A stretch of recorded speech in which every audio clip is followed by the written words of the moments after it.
All right, super.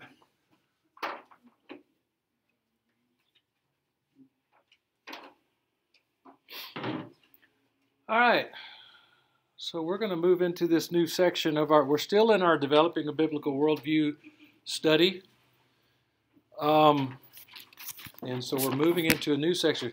We learned over the last, couple months, I guess, through our study of Greg Kokel's work in tactics, we learned how to ask questions. We learned how we can conduct conversations with those who need to know Christ in such a way that we're, as he put it, we're in the driver's seat. We're not put on the spot. We're not made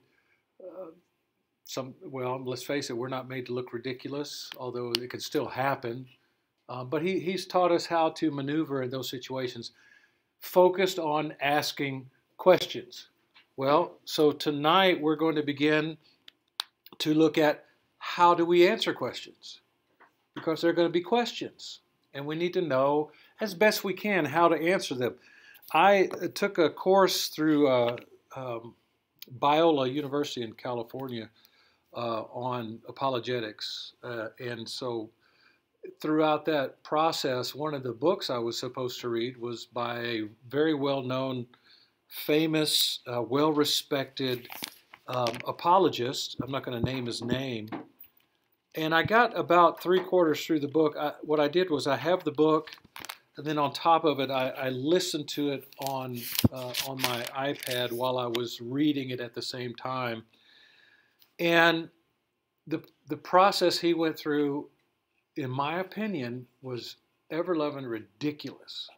Just ridiculous. I mean, he went deep into mathematical equations and all of these, all of these things that a guy like me, it doesn't register with me, that kind of stuff. And so I didn't finish the book. I got about 3/4 of the way through, and I said, there's no way I'm not going to do this. And so we're never going to know all the answers to questions that are asked. And as a matter of fact, even though we might know the answers to most of the questions, some of those answers aren't going to satisfy the people asking the questions. That's not our job. We answer as best we can. And I'll just say this, I don't have this in my notes anywhere, but here's a phrase that you need to learn, and you need to make sure it's in your vocabulary when you're in these discussions. And that phrase is, I don't know. Okay? You can do more damage being that person, that Christian, who gives a long, convoluted answer that doesn't answer the question because you don't know the answer, than it would to just simply say, I don't know. If you give me some time, I'll investigate it, and if I can answer it, I'll come back and we'll do that. So we need to learn how to do that. But anyway, and so I was asked if we would go into this process of apologetics. How do you answer the question, prove God's existence, things like that. And interestingly, I just happened, I watched Dr. Cohn's sermon a couple weeks ago. Matter of fact, I think the 2 days after he gave it, we were on our way home. I think I watched it before we left or something. But I hadn't listened to the Sunday school. And I just happened to listen to it this morning. After I did all my notes for tonight, I did them yesterday. I listened to his sermon and thought, okay, or his Sunday school lesson, and it was almost verbatim what I'm going to do tonight. So if you want to dismiss, we can just go home now and call it an evening. But anyway, so we're going to look at tonight just kind of an introduction. What is apologetics in our section on preparing to give an answer, all right? I found this picture here today. On the left, you have philosophy, and this is from an atheist website, okay? On the left, you have philosophy, questions that may never be answered. And on the right is religion. That's Jesus and the cross, supposedly. Answers that must never be questioned. And Christianity's never been about, certain sects, Catholic Church, sects like that, have not wanted their doctrines questioned. Okay, but Christianity itself is welcome to open to questions, right? And so instead of saying that Christianity or religion, as they put it, has answers that must never be questioned, actually it answers the questions that philosophy can't answer alone. So philosophers and philosophy throughout the centuries have asked good questions. Christianity and the Bible has the answers to those questions. One of the best philosophical treatises ever written is the book of Ecclesiastes. And as a matter of fact, wouldn't you know it, Dr. Cohen wrote a book on the book of Ecclesiastes where he integrates philosophy, philosophical questions and things like that with the book of Ecclesiastes. So anyway, so here's what we're going to look at real quick tonight. We're going to look at the point of apologetics. In other words, I'm going to try to define it. It's going to be very brief and very quick. We're going to look at the purpose of apologetics, the practice of apologetics, the motivation for apologetics, and the process of apologetics. Now, some of you know that one of my favorite authors and apologists is Francis Schaeffer. And so I'm going to use several of his quotes tonight because some of these quotes that I'm going to read are really what prompted me to take this approach that I'm taking tonight. All right, so let's start out with the point of apologetics. What is a definition? Well, it's from the Greek word apologia, and we get that from 1 Peter 3:15, where he says that we're always to be prepared to make a defense to anyone who asks you for a reason for the hope that is in you. Okay, and we're going to go to 1 Peter here in just a moment, so you might want to have your Bibles ready. Okay, but the word apologia or apologia is a speech in defense or a defense. It's a legal term in Greek, and it's speaking of like standing in front of the court to make a defense of fill in the blank. Okay, and so Peter says that we're to always be ready to make that defense. Now, like I said, we're going to come back to 1 Peter in just a few moments. All right. So Francis Schaeffer says this at the beginning of an appendix at the end of his book, The God Who Is There. He goes back to answer some questions that had been building up over the years after he originally wrote the book. And one of them is to ask about what is Schaeffer's apologetic? What is his approach? What is his system? And so one of the questions people ask is if he's an apologete, or we would say an apologist for the Christian faith. He says, I am not an apologete if that means building a safe house to live in so that we Christians can sit inside with safety and quiescence. Christians should be out in the midst of the world as both witnesses and salt, not sitting in a fortress surrounded by a moat. So, in other words, if all we have are arguments to defend what we believe and we just go to battle with those, because a lot of people have viewed apologetics as a way to do battle in the arena of ideas in order to conquer their enemies. And that's not the point of apologetics. And so his belief is that he didn't want to just have this philosophical view of apologetics that he could put in print form, hand out to people, and then sit back and do nothing. He was on the front lines. He started La Brie in Switzerland, in the Alps, where people, young people from all over the world who were disillusioned with their parents' Christianity would come. Some of them had turned to atheism, some of them turned to drugs and all kinds of aberrant lifestyles, and they would come and he would bring them into their home. They would bring them into their home and minister to them and try to, as Paul would say, persuade them, try to convince them of the truth of the gospel. So he was on the front lines. He wasn't one of these guys who just writes books. All right, so let's turn then to 1 Peter chapter 3, if you would. In 1 Peter chapter 3, we're going to begin in verse 13. And Peter writes, who is there to harm you if you prove zealous for what is good? All right, so Peter's going to set this up. He's promoting believers to live what they say they believe. He's promoting that Christians live Christ-like lives, okay? Live like Christians. And he says if you're proving yourself zealous for good works or for living a good life in the eyes of God, who is there to harm you? But, and so there's that great word, but, okay. On the other hand, he says, even if you should suffer for the sake of righteousness, you are blessed.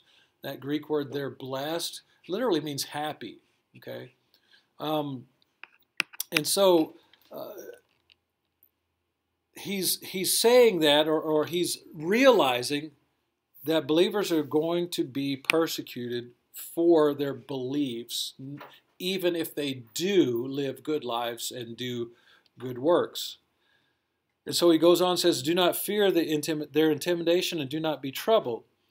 But, here again, on the other hand, or instead, we need to sanctify Christ as Lord in our hearts. So sanctify there meaning to set apart. Okay, so we need to set apart Christ as Lord in your hearts, always being ready to make a defense to everyone who asks you to give an account for the hope that is in you, yet with gentleness and reverence, and keep a good conscience, so that in the thing in which you are slandered, those who revile your good behavior in Christ will be put to shame. And so what do we find here? First of all, there's the context of verses 13 and 14. And it is a context of those who are living righteous lives and yet are persecuted regardless of it, or even because of it. Then we see that believers living righteous lives are blessed if they are persecuted. And does that sound familiar? My mom, when I was young, made me sit down and memorize Matthew chapter 5, and the Beatitudes is what they're called. And so one of the Beatitudes is that blessed are you when people slander you and persecute you for my name's sake, right? So Peter is saying the exact same thing here. If you are persecuted because of your beliefs, because you refuse to water down your beliefs or compromise your beliefs, and you try to live according to those beliefs, if you are persecuted for that, then you are blessed in the eyes of God. And there is great reward for that in the future. And so then in verses 15 and 16, we need to, first of all, give Christ the lordship of our lives, right? Sanctify Christ as Lord in your hearts. So it's a mindset. It's an understanding of who Christ is and who we are. And it's understanding or giving him the preeminence in our lives so that his will, it's kind of like what he prayed in the garden. Father, if it's your will, please let this cup pass from me. Nevertheless, your will, not mine. Right?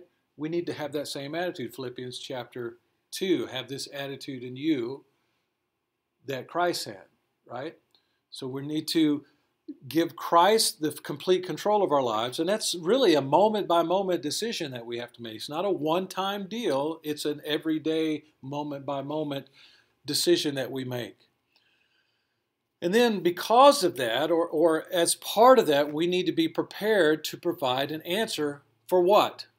What are we defending? Is he telling us here that we're to give a defense of the Christian faith? Or is he telling us something else?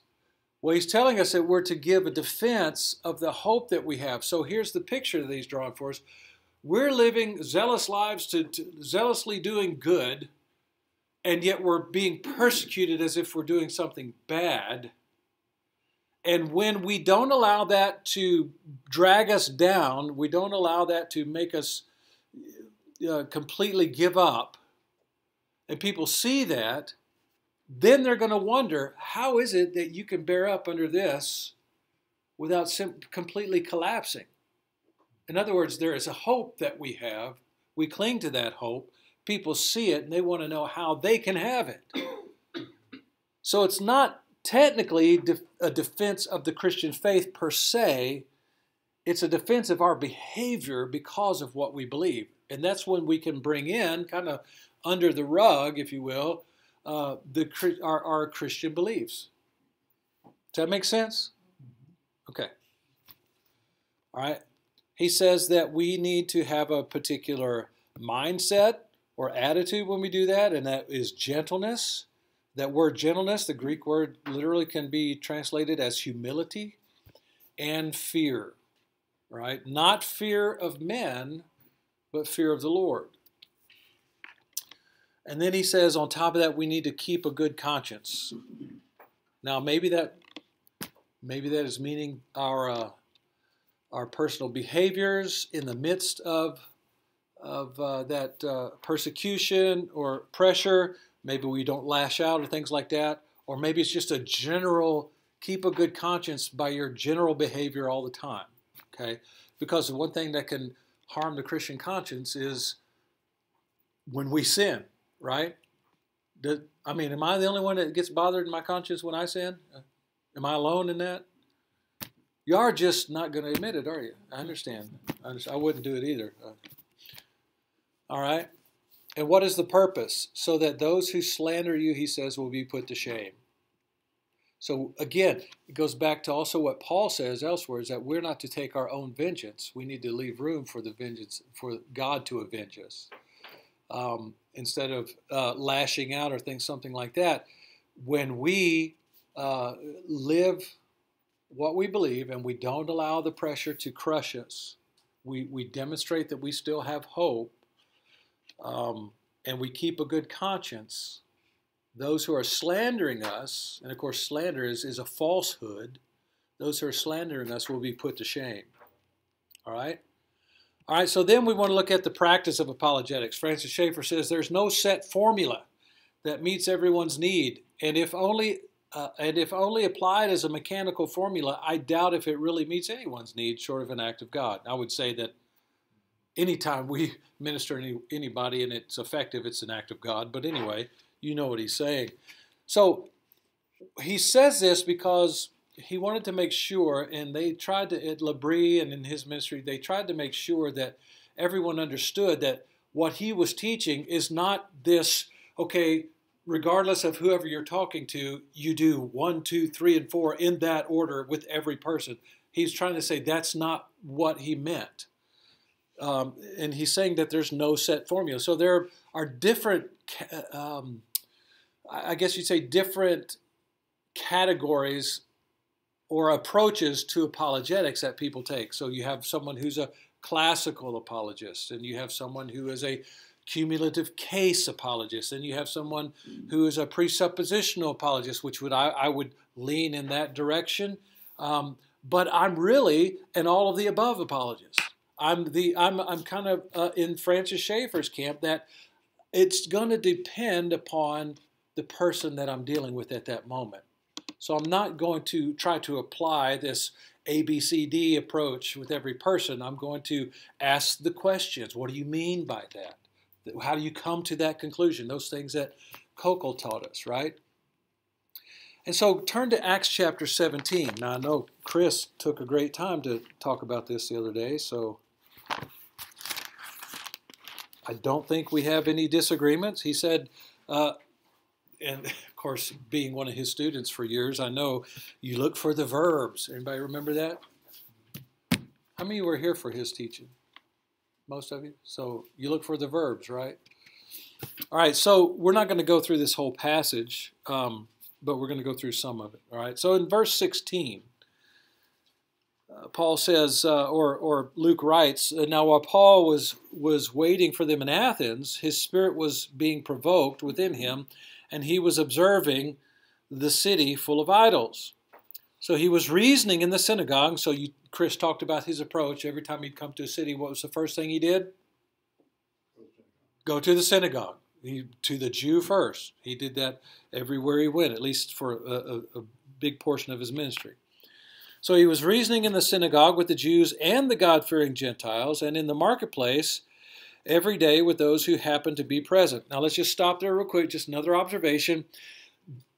He didn't limit his reasoning to, let's just put it in these terms, to the church house, did he? Where else did he reason with people at? In Market Street, right? At HEB, at Rudy's Barbecue. Some of y'all missed that today, and it's your problem, not mine. It was good. Okay, so he was reasoning in the synagogue and in the marketplace every day with those who happened to be present. And also some of the Epicurean and Stoic philosophers were conversing with him. Some were saying, what would this idle babbler wish to say? Others, he seems to be proclaimer of strange deities, and because he was preaching Jesus and the resurrection. So what they were thinking was Jesus and, I just lost my mind at the Greek word for resurrection. Anyway, they thought he was teaching two different deities, right? Verse 19, and they took him and brought him to the Areopagus, saying, may we know what this new teaching is which you are proclaiming? For you are bringing some strange things to our ears, so we want to know what these things mean. Verse 22, so Paul stood in the midst of the Areopagus and said, men of Athens, I should have underlined that one. I observe that you are very religious in all respects. For while I was passing through and examining the objects of your worship, I also found an altar with this inscription, to the unknown God. Therefore, what you worship in ignorance, this I proclaim to you. The God who made the world and all things in it, since he is Lord of heaven and earth, does not dwell in templates made by hands, nor is he served by human hands as though he needed anything, since he himself gives to all people life and breath and all things. All right? Then we go down. We're going to skip down a little bit and see in verse 28, for in him we live and move and exist, as even some of your own poets have said, for we also are his children.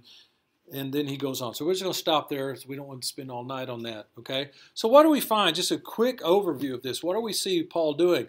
Well, first of all, he studied the culture. Something Chris brought up a couple weeks ago. He studied the culture. How do I know that?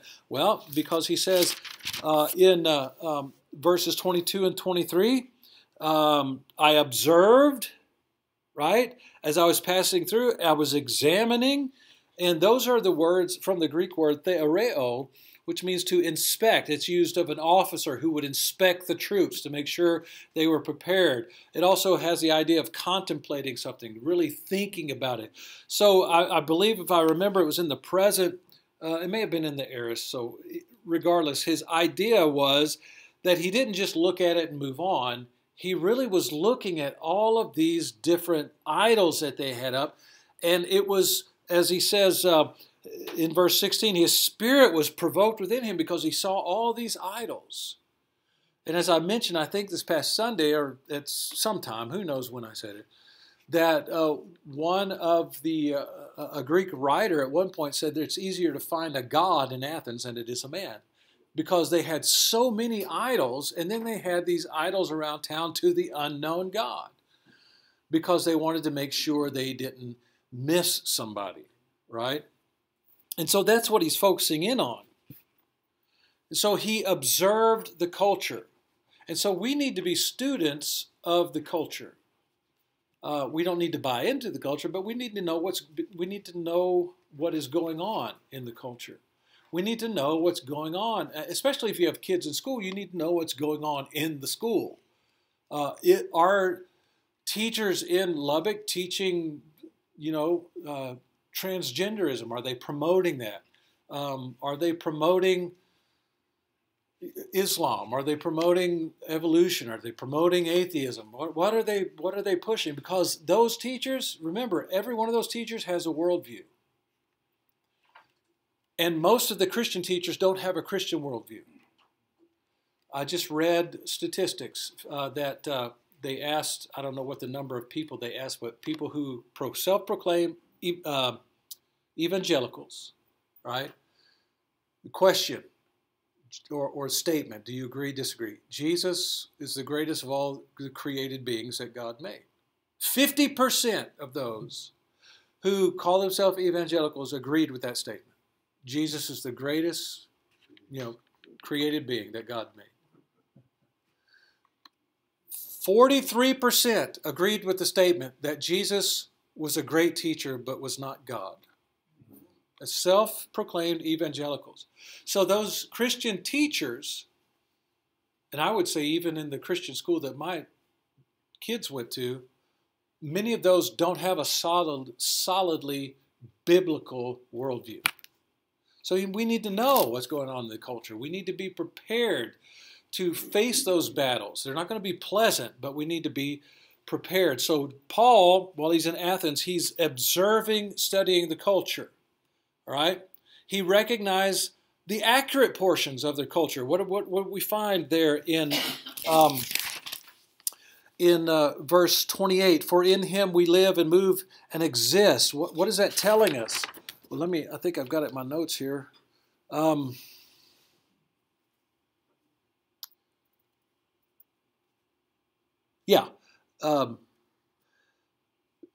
When Paul said that, what he's recognizing is that even their own philosophers and poets had that innate knowledge of God in them. They, what's the word I'm looking for? They gave credit to their false Greek gods for what they say, but it demonstrates that they know, Romans chapter 1, that they know God exists and they know he deserves our reverence, but they've exchanged the glory of God for something else. And he quotes then in verse 28 in that first portion, for in him we live and move and exist. That is a quote from the Greek poet Epimenides. And then in the second half of the verse, he has that quote. I mean, that's either that's the poet or that's the philosopher. But in the second part of verse 28, even as some of your own poets have said, for we also are his children. We are his offspring. And that is from the poet Aratus, if I pronounce his name correctly. And so Paul recognized the accurate portions of their culture. He says, hey, these guys were on to something, but they're attributing what they're saying to a false god. He's saying, you're worshiping all of these gods, and then you even have this unknown God. Let me explain to you where you've misinterpreted reality, right? And so he says that this God, this unknown God, is actually the God who made the world and all things in it. And he is not just the Lord of this portion of the earth. He is the Lord of the heavens and the earth. And he does not dwell in temples made with hands. In other words, he's too big for that. So he's explaining to them, you're on to something here, but you're worshiping something in ignorance. So he forgets about all those other gods. He doesn't go, well, this God's wrong, that God's wrong, that God's wrong. No, he goes directly to the heart of the matter. You're very pious. You want to worship this God, but you're worshiping the one true God in ignorance. Let me explain to you who he is. All right? So moving on then, Paul demonstrated the point of contact, which is we're all created in God's image. He quotes from those writers, those Greek writers, and he draws out the fact that they're correct, but they're attributing it to a wrong God. But that's the point of contact. We're all created in God's image. All right? Next, we move then to the motivation for apologetics. Any questions to this point? Yes? When you were reading that made me think of that verse from Colossians 1:17, that he is before all things and in him all things hold together. Yep. And it actually is the kind of a creation, how he was involved in creation as well. Yes, it says that he created all things, and all things were created for him and by him, and in him all things hold together. Yeah. So not only was he the creator, not only were all the things that he created for himself, he's actually at this present time holding all things together. So yeah, that's exactly right. All right, so the motivation for apologetics. Francis Schaeffer says, can y'all see that okay? All right.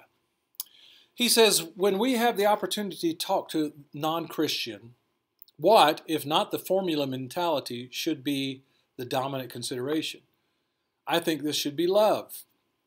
I think these things turn on love and compassion to people not as objects to evangelize, but people who deserve all the love and consideration we can give them because they are our kind and made in the image of God. If I remember correctly, Chris told me that the reason that he didn't stay at Moody Bible Institute was because the evangelism class that they had. It required that the students go out to evangelize. Now you say, well, what's wrong with that? Well, nothing per se, but they were doing it for a grade. They were doing it for the wrong reason. And what happened was, apparently, if I remember correctly, maybe he'll hear this and correct me one day, but the people of Chicago had gotten used to it, and it kind of got on their nerves. Let me just bring it home to myself. When I was in college, one of my classes required that I did the same thing. And I just felt so awkward. And stupid me, I was just so ignorant. There's this guy working, they had built the new married housing that we eventually moved into. And they were laying sod outside the married housing. So this guy was out there by himself. So I went up to him and said, I was all nervous and everything, said, hey, I have this assignment for a class that I have to do. And I just thought, I thought to myself, this is just not right. And of course, the way I approached it was completely not right. I'm sure he got saved right on the spot. But anyway. But you see, I like that thing that he says here, that they're not objects to evangelize. Obviously, that's our goal. But they're human beings created in the image of God. They're our kind, as he says, and they deserve our love and compassion. Is it hard to do that sometimes? Yeah, it really is. But still, they deserve our love and compassion. So turn with me then, if you will. Matter of fact, you don't even have to turn there. Matthew 22, 37 through 40. I'll just read it. Y'all probably know it by heart. The Pharisees ask him, what's the greatest commandment? Or a lawyer asks him that. He says, you shall love the Lord your God with all your heart, with all your soul, with all your mind. This is the great and foremost commandment. The second is like it. You shall love your neighbor as yourself. On these two commandments depend the whole law and prophets. All right, so what do we find then? Well, Matthew 22 demonstrates for us the central truth of love. Love is the motivating factor behind our apologetic / evangelistic endeavors. Matter of fact, I didn't put this in here, but Francis Schaeffer taught that apologetics is simply what he would call pre-evangelism. I think it's all wrapped up together, but he said there are questions that people have nowadays that maybe they didn't used to have when people actually believed that there was a universal truth that spanned all time and all cultures, but now that doesn't exist anymore. And so he saw apologetics as pre-evangelism. Knock down those barriers to faith in Christ before you share the gospel, per se. Okay, you can think of it that way if you want. I kind of think of it that way, but like I said, I think it's all wrapped up together in an evangelistic ball. Okay, regardless, so we see the highest rule of law, Jesus says, is to love God with every portion of our being. But then he says the second one is just like it, and that we love our neighbors as we love ourselves. And so love is central to Christian practice, to Christian life. What did Jesus tell his disciples? New commandment I give to you, that you love one another. And they will know that you are my disciples by your love for one another, right? And so we love each other and we love our neighbor. Who's our neighbor? Everybody's our neighbor. And Jesus expressed that through the parable of what's the word? Good Samaritan. Thank you. It must be Wednesday night. All right. But love is so central to Christian living, even to the Mosaic Law and to the prophets of the Hebrew Scriptures, that he says both the law and the Hebrew prophets, they all rest upon this one truth. Love God with all your heart, soul, mind, and strength, and love your neighbor as yourself. So you have one side of the Ten Commandments. Let's just break it down like that, which the Ten Commandments is only part of the law. You know that. But one side of the Ten Commandments is love God with all your heart, soul, mind, and strength. The other side is love your neighbor as yourself. Don't steal their stuff. Don't go after their donkey at their house and their wife, and don't lie about them and all this stuff, right? So what about the process of apologetics? Well, we go to Proverbs chapter 26. And I thought I think I must have forgot to put it in there. But also John 14:15. Go back to the motivation of apologetics. What did Jesus say? He says, if you love me, you will what? you will keep my commandments, right? What was one of his commandments? You shall love one another, and they will know that you're my disciples by your love for one another. And then you love your neighbor as yourself. So you see how that's all wrapped up together. So the process of apologetics, again, going back to Schaeffer, he says, we tend to give a person a prepackaged answer instead of having the compassion of Christ, which is to take the person where they are and actually step into their world in order to talk in a meaningful way to them. And if that world is that of the Philippian jailer, good. In other words, the Philippian jailer says, what must I do to be saved?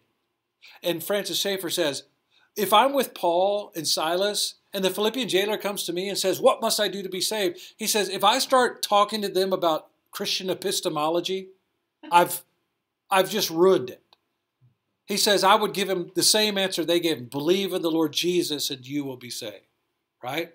He says, if it turns out that the one who, you're speaking with one who believes truth is truth, in other words, a universal truth, good. Then you can deal with them in that. But if it's a person who is lost in relativity, we can give them the Christian answers there as well. And so again, you can see how, I hope you can see how those questions that Kokel taught us can help us to get into a proper position to answer questions that people have. Does that make sense? Do you see how that can work? All right. Now, are we going to know do you have to know the cosmological argument for the existence of God or anything like that? I think the moral argument for the existence of God is better anyway, but do you know what that is? Do you have to know all that? It wouldn't hurt, but I don't think it's absolutely necessary. It's just so that if you're questioning the moral argument for the existence of God, where do morals come from? That's the basic. Where do morals come from? Because people say, well, it's relative. You live your truth, I'll live my truth. Well, my truth says that I could take your stuff. So where do, and you can dive down a lot of holes that way. But anyway, so turn to Proverbs chapter 26 with me.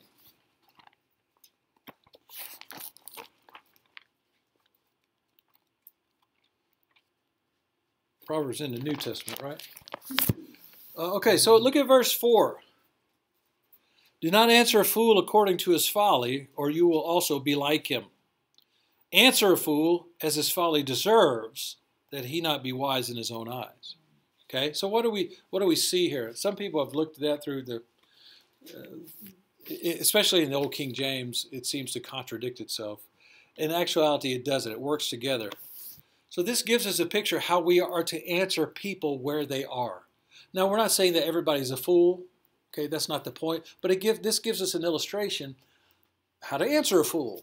But it also gives us an illustration of how to answer the genuine person who has genuine questions. Okay? So, in this proverb, what he's saying is that we don't lower ourselves to the level of arguing with a fool. If they're acting a fool, asking foolish questions, matter of fact, basically what he's saying, it's that belligerent person that Kokel talked about. And how do we handle them? We slow them down, right? Just slow down, and we try to have a conversation with them. But if they're a fool, then it could very well be that we don't cast our pearls before the swine, and we just say, you know what, I'm done, and we walk away. So we don't answer a fool according to his foolishness. Instead, we answer a fool in a way that exposes his foolishness for what it is. That's where Kokel and Francis Schaeffer talk about taking the roof off. Right? It's taking a person's foolish argument to its logical conclusion. And Kokel, again, he showed us how to do that. But it's argumentum ad absurdum. I love that term, and that's about all of the Latin that I know. But it simply means you're taking their argument to its logical, absurd conclusion. Right? You're just showing them the foolishness of what they believe, and that's what the proverb is teaching us here. All right. So I should have put let me go back here. Just to wrap up, where did I go? Right here. All right. Nope. So that's what we've seen. This overview, the point of apologetics, a definition. We're giving an answer. The way we're using it is not quite, I don't think, quite in line with what 1 Peter says, but we can see where the idea comes from. 1 Peter says that because of our attitude under pressure, people want to know the hope that we still have when we shouldn't.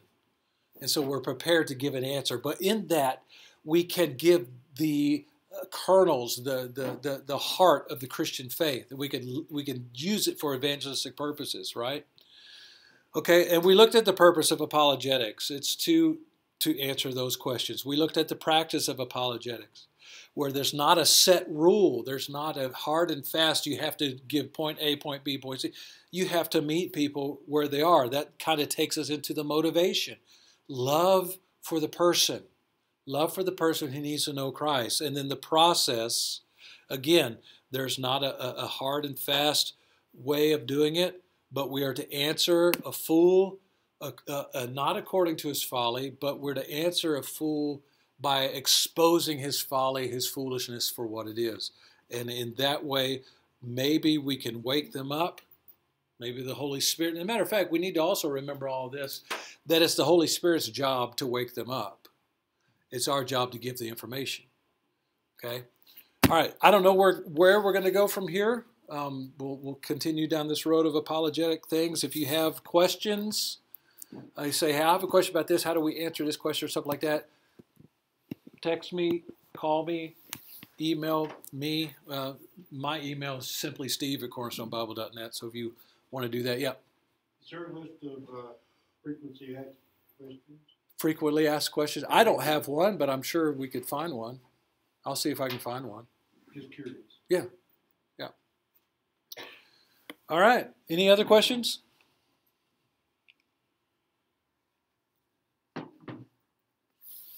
All right. Bobby, you want to pray us out of here?